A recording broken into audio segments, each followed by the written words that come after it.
Let's bring in my next guest. Joining me now is political journalist John Funn. John, thanks so much for joining us here on the U.S. Report.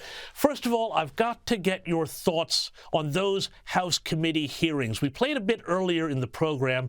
What did you make of the testimony that the whistleblowers offered, as well as this FBI form that Chuck Grassley has just dropped? Well, I share with Bacho, your previous guest, I'm torn between whether I'm more surprised at what the testimony revealed about the politicization of the Justice Department, or more surprised that the media has decided this is not a story worth covering. And we'll find out which is ultimately going to be the most important. But the real issue here is this. You know, the American people have a right to say, well, all of Washington is sordid, all of Washington is sleazy. This is just another example of administration being shown in that light. However, going forward, this president is running for re-election. This president has a decent chance of being reelected. We are looking at a situation that they can't be bottled up forever. So whether it's this year, next year, or 2025, the Biden family story is going to come tumbling out. And that will leave, at best, a weakened president, and perhaps a president who will have to be impeached, perhaps a president who may have to submit himself to all kinds of questions and actually be forced to answer them. Now, the other problem is this.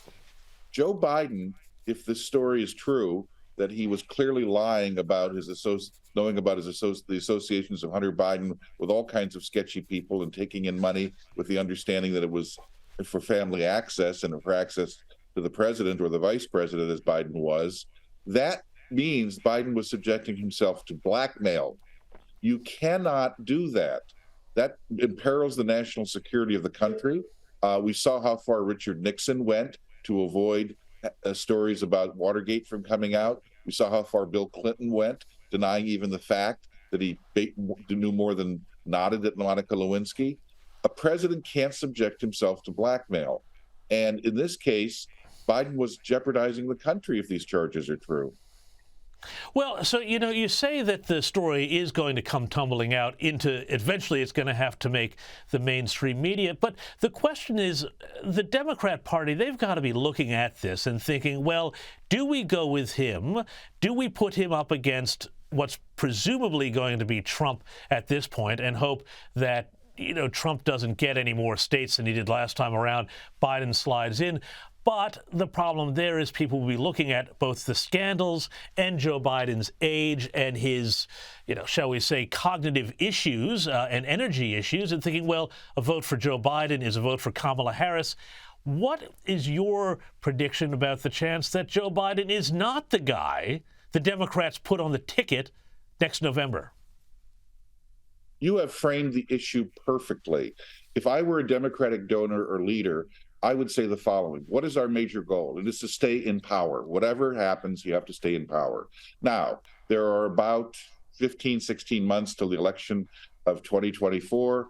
How do we stay in power? Do we take a risk on a president who's clearly failing in his mental faculties, failing physically, and is not telling us the truth? Remember, Biden didn't just tell the American people, I knew nothing about Hunter Biden's business activities. I have nothing to do with this.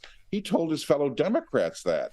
So if he'll lie to his fellow Democrats, what else is he lying about? Would you take a risk as a party leader that your elected president doesn't have a major disaster, either in terms of his mental faculties, his physical condition, or these scandals in the next 16 or 17 months? And if you don't act, if you do roll your dice and go with Joe Biden, and something happens to him, you end up with Kamala Harris. Do you think Kamala Harris has a chance to be president?